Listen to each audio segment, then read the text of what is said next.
Ümumiyyətlə süni intellekt və öyrənmə və müəllimə ehtiyac olmayacaqmı? Robotlar müəllimə əvəz edə biləcək sizcə?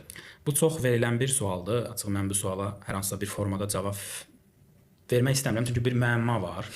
Müəmma var. Yəni mən desəm ki, tam əvəz edəcək və yaxud yox, əvəz edə bilməyəcək. Bununla bağlı bir Qəti fikir yazıçı var, Harari adında. Onun Homo Deus əsəri var. Orada süni intellektin gələcəyi ilə bağlı çox detallı statistik məlumatlar verilib, ehtimallar var, amma onun o kitabın yekun cümləsi budur ki, biz heç nə bilmirik necə olacaq. Yəni bir müəmma var ortada. Ona görə mən konkret bu barədə bir şey deyə bilmirəm. Amma süni intellektin olmağı yaxşıdır. Ondan düzgün istifadə məsələsi çox önəmlidir. Deyirlər ki, süni intellektdən əsas məsələ ondan necə istifadə etməyindir. Yəni ona verəcəyin sual məsələsi önəmlidir. Bir tələbələr dil öyrənən zaman əgər düzgün suallar vasitəsilə ona verərlərsə, kifayət qədər dolğun məlumatlar əldə edir. Ən önəmli məsələ ona düzgün sual vermək, düzgün prompt vermək məsələsidir.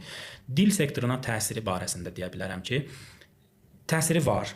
Yəni mən sırf bu sahədə çalışıram və təsirini görürəm. Artıq insanlar arasında, ən az bizim ölkəmizdə yaşayırıq, günlük eşidirik ki, mən artıq dili bilməyimə ehtiyac yoxdur və mən mətni tərcümə edirəmsə, mənim tərcüməçiyə ehtiyacım yoxdur. Süni intellekt bunu mənim üçün edir. Bəli, belə bir iddialar var. İddialar var. Artıq süni intellekt vasitəsilə işləyən müəyyən tərcümə cihazları və s. artıq biz onları görürük.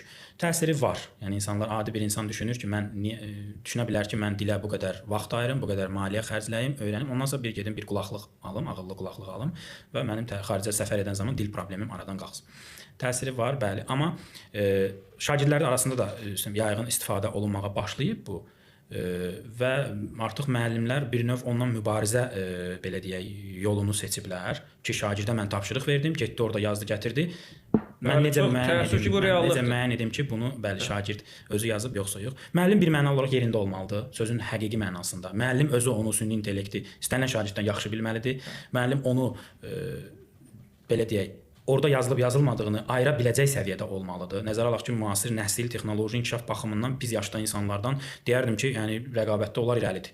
Bu reallığı qəbul etməliyik. Amma müəllim bir mənalı olaraq istənilən şagirdindən yaxşı şəkildə süni intellekti istifadə edən və onu belə deyək, düzgün istifadə edən olmalıdır və şagirdlərinə də bunu aşılamalıdır. Yox, istifadə etməyin, yazmayın demək düzgün deyil, real deyil. Biz bu üsulu seçə bilmərik. Düzgün istifadəni aşılamalıdır. Yəni düzgün istifadə edən şəxslər kifayət qədər onun faydalarından belə deyək, görə bilərlər faydaları.